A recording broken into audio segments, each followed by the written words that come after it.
Constantine I is nearing the end of his life, or so it seems. With the double-crossing brother out of the picture and his firstborn son Donald ready to ascend the Scottish throne, the Empire of Albion grows all the more inevitable.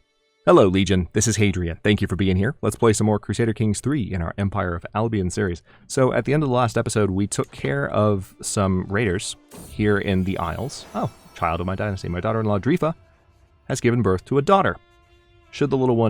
Since the little one is part of this dynasty, I need to look that up, like how to pronounce that again, because I remember looking it up and it's particularly challenging, but I would like to learn. She should be blessed with a good name.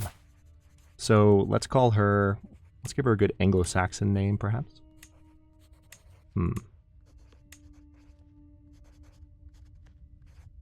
Bjortwin? Sure. Or...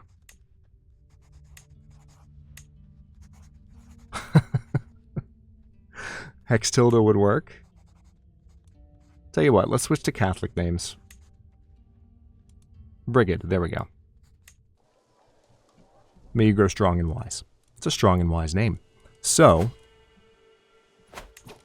we're already, in just a few months, going to have the opportunity to stand our armies down. And one of the things I've been talking about for the last episode or two is that I'll actually have gold to spend, which is amazing. So it looks like our realm will lose... This is the notification I was talking about at the end of the last episode. So if Countess Blasia the Honest of Annandale dies... So this probably means that I need to transfer a vassal. It looks like I can modify this vassal's contract. I remember that I put that off until later. So I might be able to go ahead and do that now. So I can't revoke his title at the moment. However, I can increase... Was it the taxes that I wanted to increase later by using the hook? Yeah, his obligations have already been changed. So I might have to wait until the title is inherited by someone else, I'm guessing? Interesting. Yeah, normally it would say a little bit more about how long that would take, or perhaps it does. Let's take a look. So if we... So they've already been changed.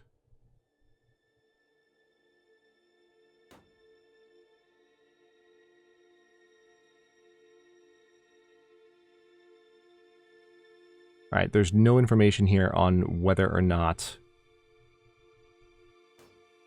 Yeah, there's no information on whether or not I will have the option to change his contract again. We might have to wait until the title is inherited by someone else. So that was not the plan, and I'm a little bit frustrated by that.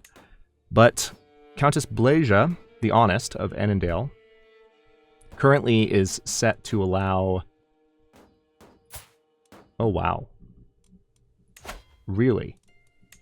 That's inconvenient. A Jarl in Denmark is going to inherit that particular territory in Scotland right now. Because he's Blasia's son. That's very, very annoying. So there's a part of me that wants to... Yeah, she's not a direct vassal. So, I mean, I could potentially... I might be able to use my hook to retract. Hang on, let me take a look at the retract or revoke title option.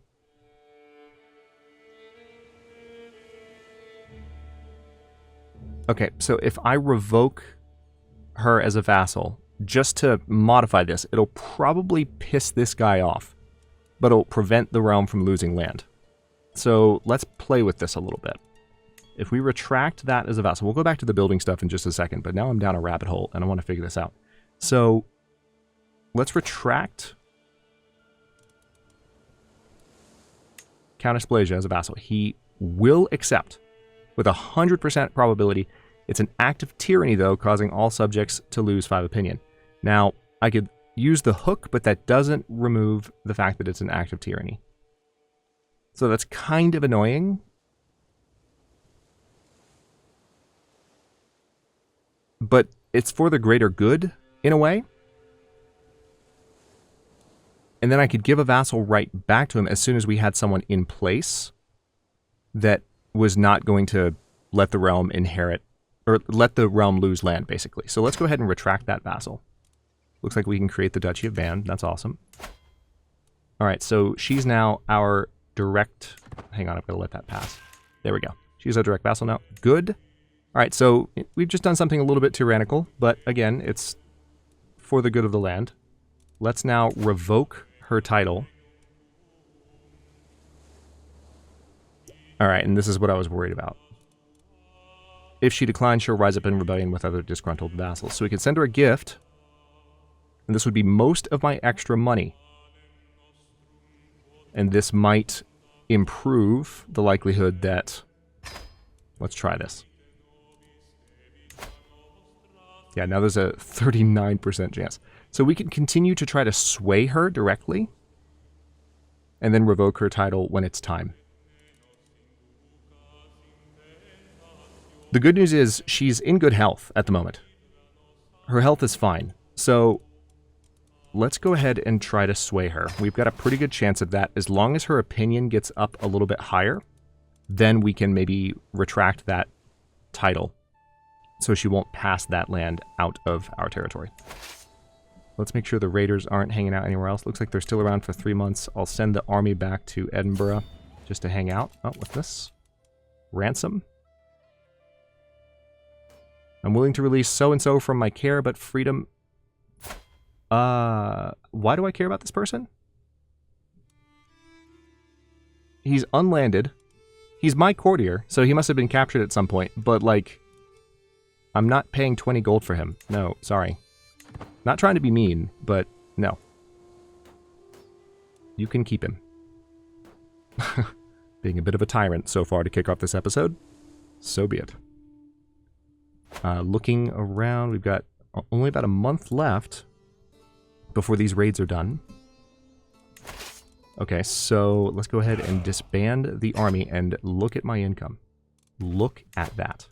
It's fantastic. 31 days until the development level in Lothian improves. And remember, that is one of the requirements for adopting feudal ways.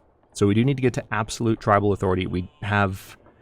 Either we need to wait until 899 for that to happen, as you can see here, 18th of December, 899. So about another 6 years, really. Or Donald needs to take the throne before then, and he might be able to change it immediately if he's popular enough.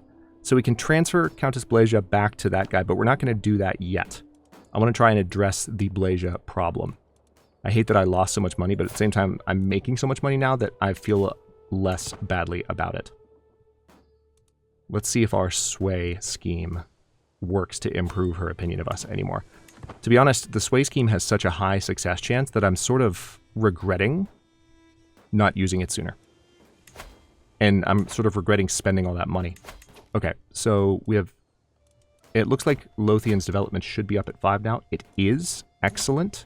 So if we go back to decisions and we look at, first of all, I can develop the capital as well, which would be another way to immediately help out. But if we look at adopting feudal ways, we've now met that objective. And so we have to have 70% of all military and civic tribal era innovations. That's the other thing.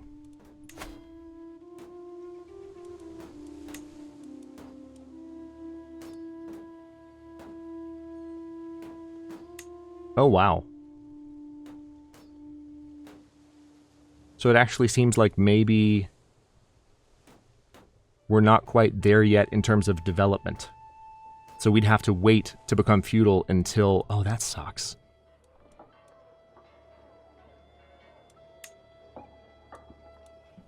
Now, let me make sure I'm reading this right. So we have 8... 6, yeah, okay, so there are 23 total. So we need to have 70% of these. Right now we only have 7. So 70%, 7/10, that's 2.3 times 7, 14, 2.1, 16.1. We need basically 9 more. Assuming it rounds down, we need 9 more. 9. Oh, man.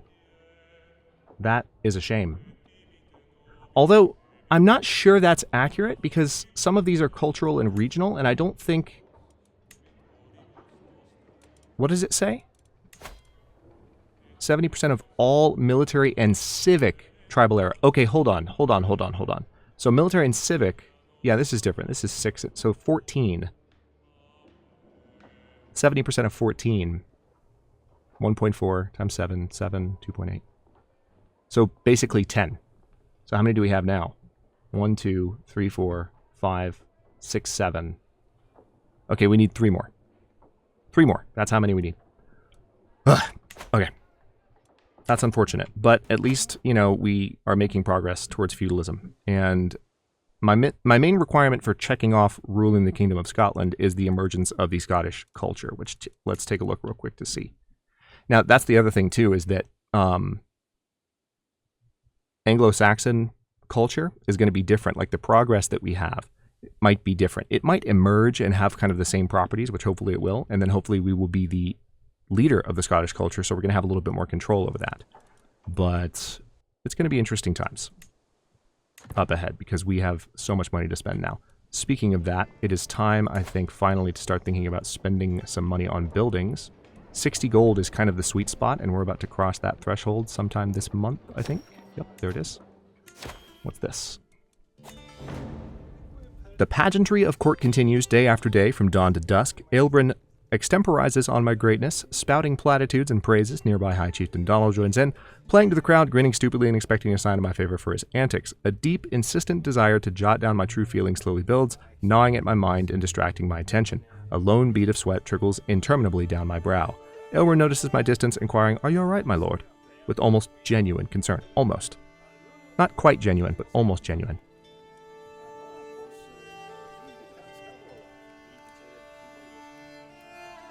So we can say, pull yourself together, you're the king. Just stand up, walk right past them out of the room by saying, forgive me, I have other business to attend to. Or, I will tolerate them, but only as long as etiquette demands. Alright, so these are all court grandeur losses. If I do this, I will gain a stress level. Let's go ahead. I know this seems a little bit mean. I'm going to say, pull yourself together, you're the king. My apologies, you were saying. You've been overwhelmed by stress. Now one thing I can do, I'm going to go ahead and develop the capital. So we just gained more stress, which might seem silly. Okay. I'm going to try to reduce my stress a little bit more. Did we ever hire... We did hire another court physician. We do. Selblaith. There we go. She's got excellent aptitude for that role as well. Okay. Foreign merchants. As I survey my court, I notice my steward Mormer Cricon in lively conversation with one of my foreign guests, Maxon. Curious, I approach the pair. King Constantine, I represent the interest of a mercantile group of my Welsh kinsmen, who see great potential in establishing a merchant community of Welsh here in Lothian, Maxon states obsequiously. Vassal, we must not favor foreigners over our own people, protests Cricon. We shall establish a merchant community of Welsh, so this would improve cultural acceptance, and Lothian would gain development growth and holding taxes for 20 years. 20 years! We would gain 5 stress, though, because we're arrogant. We shall expand the mercantile areas for all. We'd lose 60 gold. Or we could say, Welsh shall not exploit our markets. We would gain 60 gold. Eject him from the realm and rightfully seize the gold he's poached from our own merchants. Wow. Alright, and that would reduce cultural acceptance between the Anglo-Saxons and the Welsh. Now, the funny thing is, we're not going to be Anglo-Saxon forever. We're going to be Scottish eventually, so, you know, well, we could technically just take that gold.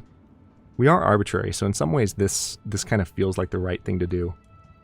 It's almost the more fun thing to do. Yeah, you know what? The Welsh shall not exploit our markets. Give me the gold. Give it to me. I want to see what happens. Alright. I've arrived in Edinburgh to pay homage to you, glorious king, as a show of my loyalty. I hope my pledge of submission alone is evidence enough of my honor. Show the Duke in at once. I wait patiently on my throne for the arrival of Duke de Vinwall, who is soon announced and ushered before me. He kneels in deference, offering nothing but his oath to faithfully serve as a vassal of the kingdom. Though the Duke has clearly practiced the Goidelic vows, he mispronounces several sections, humorously changing their meaning and leaving my courtiers stifling titters. Okay, so we're going to gain stress from this, because we're arbitrary, we don't want to put up with this nonsense. But we're going to gain renown, gain prestige, gain 3 court grandeur. Or we could say, do you have any idea what you've just said? He would gain the nickname the Foreigner and, like, lose prestige. So we could basically punish him in terms of his prestige. We would gain all the same. So we could just kind of put him in his place a little bit.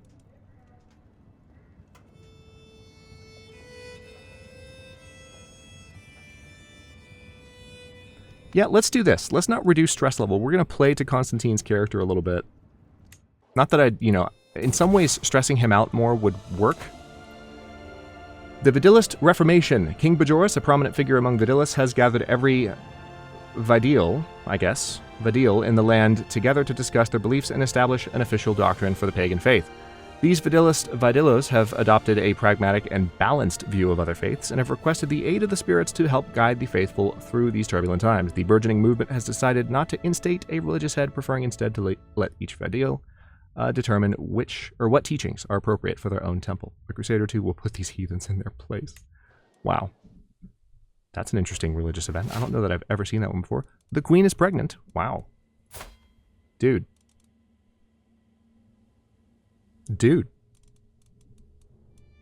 I know, sorry. I'm being a child. I recognize that the word infirm is not referring to the thing I'm insinuating, but I find it comically hilarious. Anyway, let's go ahead and, I mean, yeah, there's nothing I could do to reduce stress level further. Like I was saying, there's some usefulness. Oh, we have a new archbishop. Oh my god, he sucks. Can we murder him?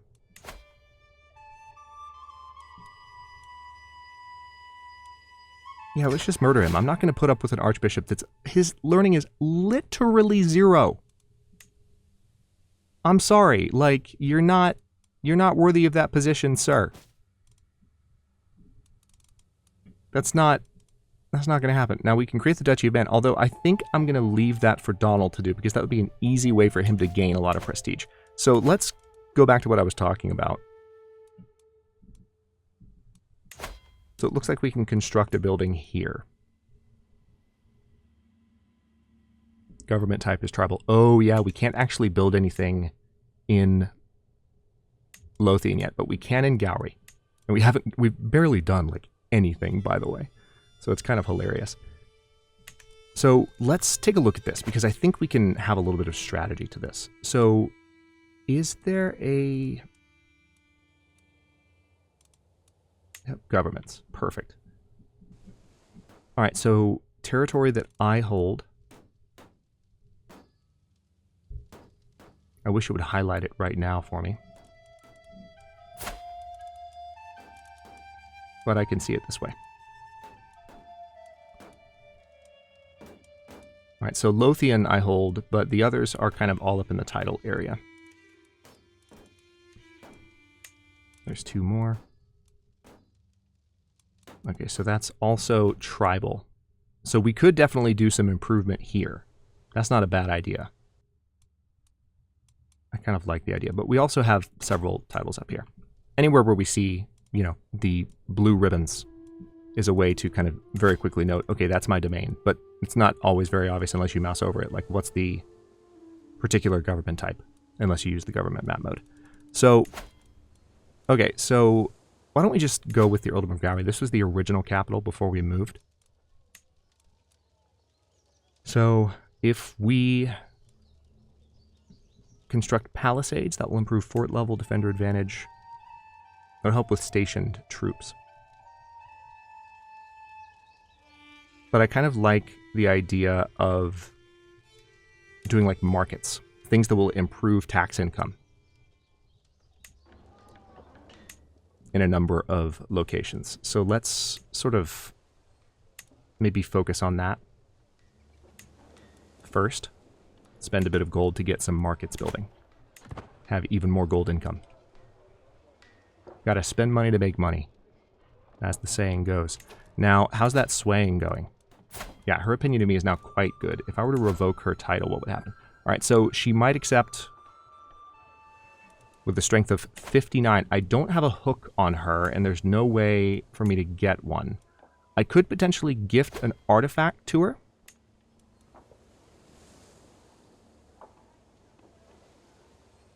I could give her this rough gemstone. She would gain 9 opinion of me. Because we have 2 of the rough gemstones. So let's give her the extra one. And let's see what that did for revoking the title. 66%. Okay. So we need to get her opinion all the way up to 100, and then we'll try to revoke it, and then hopefully not have a civil war. That's how this is going to go. Neighbors' war resolved. I'm enjoying kind of not being at war for a second. There is more, we have plenty more to do conquering-wise. See, this duchy is ruled, we could totally do a holy war for this. Or we could just conquer the duchy directly this way. I was just saying I'm enjoying not being at war, and then I looked over at Ireland like, wait a minute. I feel like I need to take some territory before the Kingdom of Ireland gets out of control. So now I'm thinking about that, like, there are some powerful allies at play here.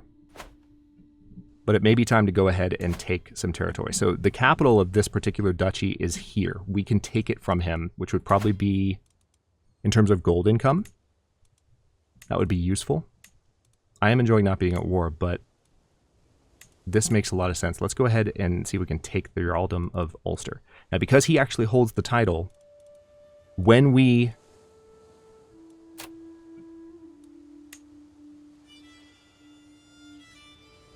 Yeah, we'll gain some fame for this. It says he will retain. Interesting. So if I read this carefully, it'll say he'll retain the Earldom as he has other holdings. What if we did a holy war?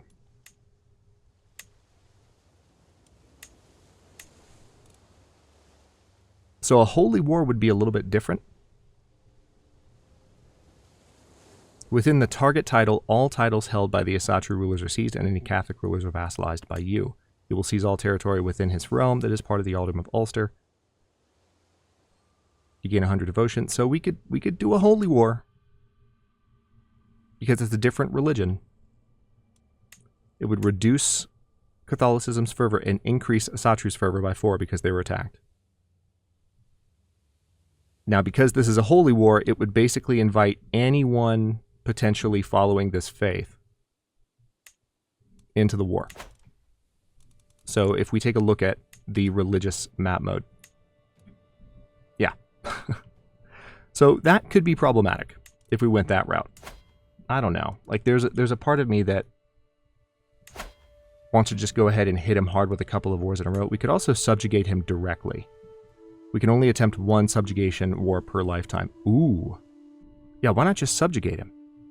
Especially if this is Constantine's last chance. It's going to take 750 prestige, but, so he'd become our vassal. We'd gain fame. Yeah, that's perfect. That's perfect. Let's go. All right, so literally right after I said, I'm enjoying not fighting. I really am. Okay, so let's go ahead and raise all men-at-arms, raise all armies. And we'll combine those. So that's the levies and the men-at-arms together. And then, of course, we need to call as many allies as we can, especially the ones with tons of troops.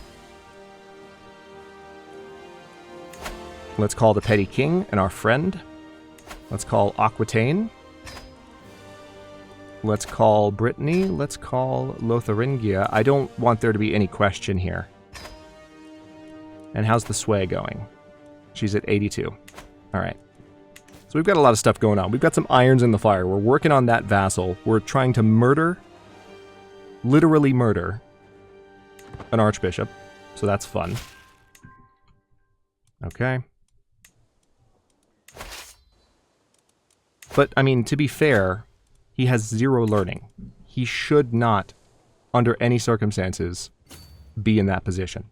So, one nice thing about this, by the way, is we will not lose money from crossing any water, because we're not actually... There are crossings here. All of the allies have agreed. Golden Child. One morning, as I am getting ready to face the day, my son Daniel approaches me. Father, we found this while exploring the northern tower yesterday. You should have it. He hands over a small, tattered coin pouch. It makes a jingling sound. Hey, 30 gold. Much obliged. Wow. Daniel, you are like coming in clutch, buddy. In all kinds of situations. I cannot complain. He's a good son. Alright, so it looks like King Bjorn has joined the war as well, which was expected. My daughter. Oh, Madrune, you have been so brave, so strong. Words cannot describe my love for you, and now we have a perfect little daughter. Who you become, my child, and what shall I call you? Margaret. May you grow to be strong and wise. So, that's interesting because now we have a couple of new girls to the family name. Hang on, let's see here. I could raise you directly. And then we can have, let's say, some of skills. Fearless Paragon. You wouldn't be bad for raising them, but we could also have their mother raise them. That wouldn't be the worst thing. Actually, it would be the worst thing because her stats are not that good. So let's go ahead and... yeah, you're a pretty good character to do this. So he's a champion. Agalulf. Let's go ahead and send that proposal as well. And we might be able to secure some allegiances with those before long.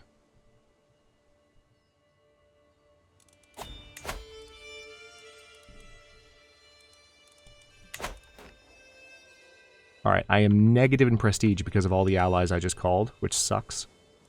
Again, when you lose prestige, you don't lose progress towards levels of fame, you just don't have prestige to spend. So I'm not going to be able to call allies for a while, unfortunately. I can see some allies are already arriving, that's perfect.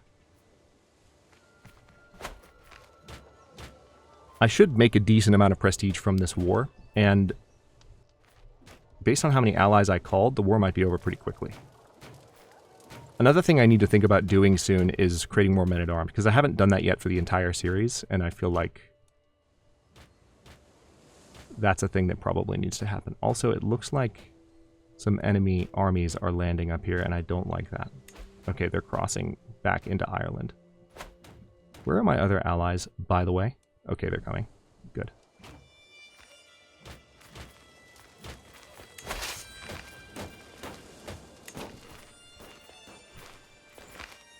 I feel like we kind of need to chase that army down before we do any more attacking down here. Let's go ahead and pay them a visit.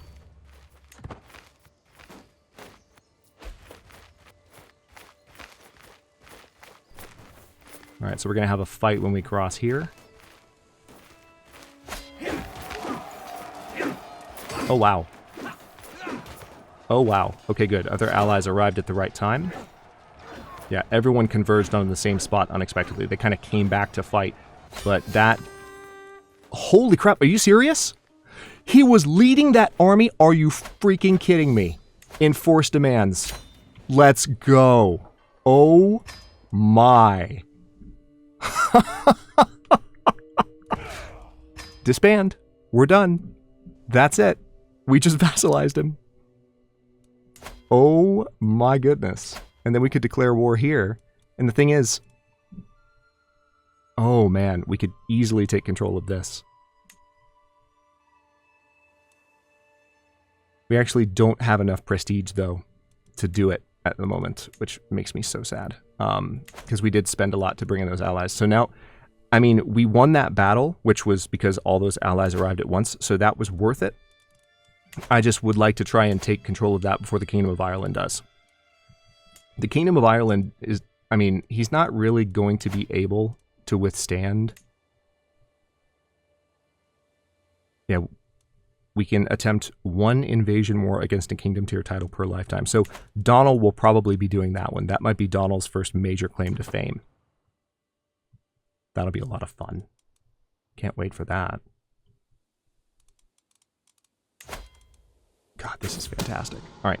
Drink of life. My agents have acquired a discreet powder which leaves no trace when dissolved in drink. The servants responsible for refilling and handling Heribert's cup have been bribed to look the other way, and all that remains is my approval to smuggle the poison into his next refreshing drink.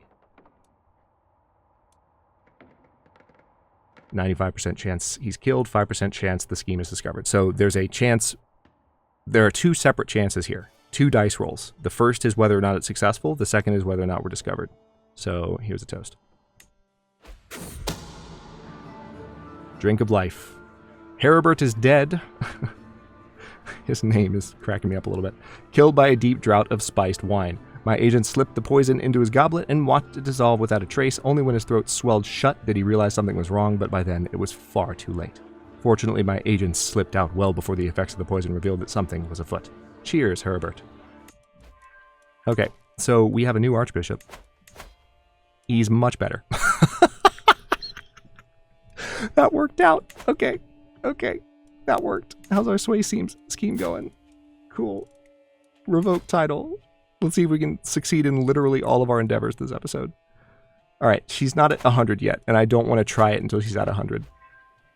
Oh, just kidding, she's at 100. Wow, this episode does not, like, it just doesn't get better than this. Okay, so there's an 81% chance. 81. Let's take a look at our vassals. This is one of the best times in Constantine's life to do this. The downside of what's about to happen is if we look at vassals. Any disgruntled vassals. Ooh, yeah. Now, he doesn't have a lot of men to his name right now. Nor does Duke Diffenwall. So let's look at the military strength of our disgruntled vassals.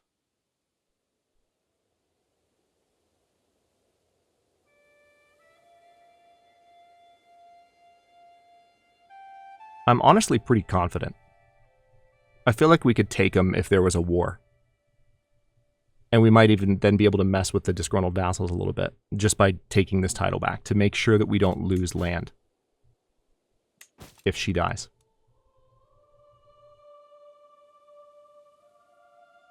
Now, this wouldn't take away the fact that... It wouldn't take away the fact that there's a claim that her kids would have. And she does have kids. So there are other people that would have a claim to this title, even if I revoke it. But the title itself, it's an act of tyranny. No, it's not. I'm protecting the realm. What are you talking about? All right, so hang on. What's my level of tyranny right now? I need to check this. Dread's at 15. Let's take a look at the spouse. Tyranny. All right, let's take a look at you. All right, it looks like the previous tyranny penalty might have already worn off.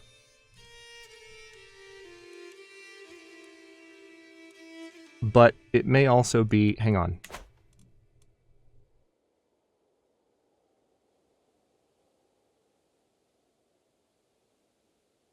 Yeah, I don't think...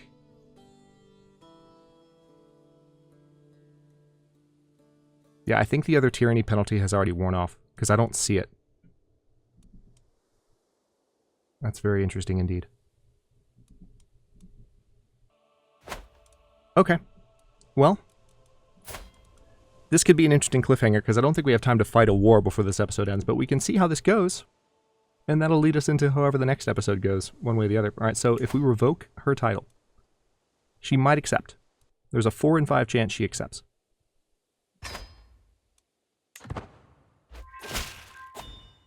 Greetings, King Constantine of Scotland. I see no choice but to bow to your decision to strip me of the Earldom of Annandale. Just so. Okay. So we gained that, and now I can grant this to someone who's not gonna lose it. Now...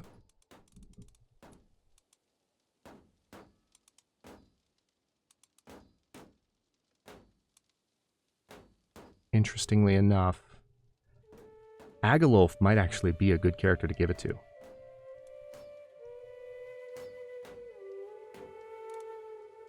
But there's also Colin here. He'd be a good character to give it to, perhaps. He's a rapacious villain. Agalolf is a fearless... You know what, let's give it to Agalolf. Let's do it. He's a good character in a number of ways. He's gregarious, he's just, he's brave, he's Midas touched, so he's an excellent steward. Peasant leader, shrewd, traveler. So peasant leader, that's going to lead to a good popular opinion, right? Yeah. Makes sense. Let's grant that to him. Congratulations. You're now an earl. Now, betrothed can marry? Wait. 19-year-old and a drunkard already. That's not a good sign.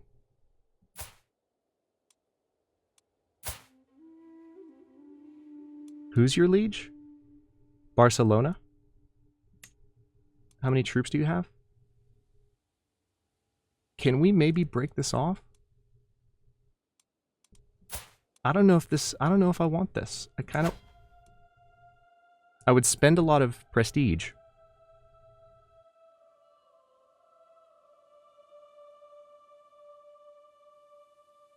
There'd be some family fallout, but I don't want... I mean, Daniel has been, like, genuinely an awesome character in the last couple of episodes. So let's go ahead and break this betrothal. And see, before we end the episode, let's see if we can do better for Daniel. So, let's sort in terms of alliance power. And let's maybe go ahead and see if, since we're trying to do better for him, rather than like using it as an alliance, let's see if we can find an actual good match. Maybe one that would still provide an alliance.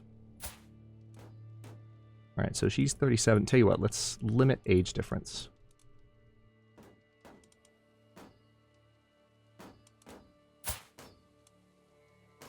Vindictive Adventurer. Gertrude. Analytic Absolver. She's lustful. What could possibly go wrong? Menia is also lustful. Lots of lustful characters at the top of this list.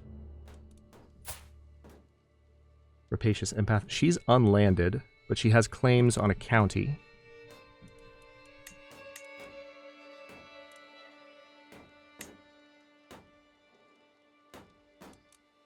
Yeah, let's go with Malmfritter. I think she's a vindictive adventurer, but, I mean, clearly she's a fighter, which is badass. And we're just going to go that route.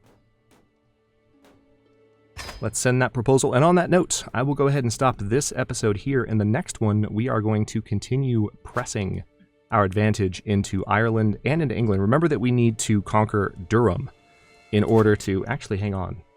If we declare this war, this will actually allow us to gain the full territory that we invaded the first time. Remember that there was some trouble with taking these two sections of territory, Bernicia and Cumberland, because the title holder was still outside, the holder of the duchy was still outside of those. So when that ruler passed away, which he did, just ill timing, then they changed hands last episode, or at the end of the episode 2 days ago. So we're going to have to invade Durham, but then we need to keep heading down this way.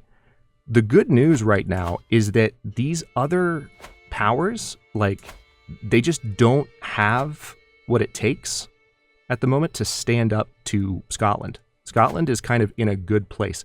We are in the negative on prestige, though, which sucks. Like, I'm not a fan of that. And there's really nothing I can do at the moment to change it. At least we have a good archbishop, though. Thanks for watching. Don't forget to like the video and subscribe to follow along. For channel emotes and member badges, look for the join button to learn more. New episodes drop every day but Tuesday at 11 a.m. US Eastern Time, and comments are always welcome, so leave your thoughts below, and I'll see you next time.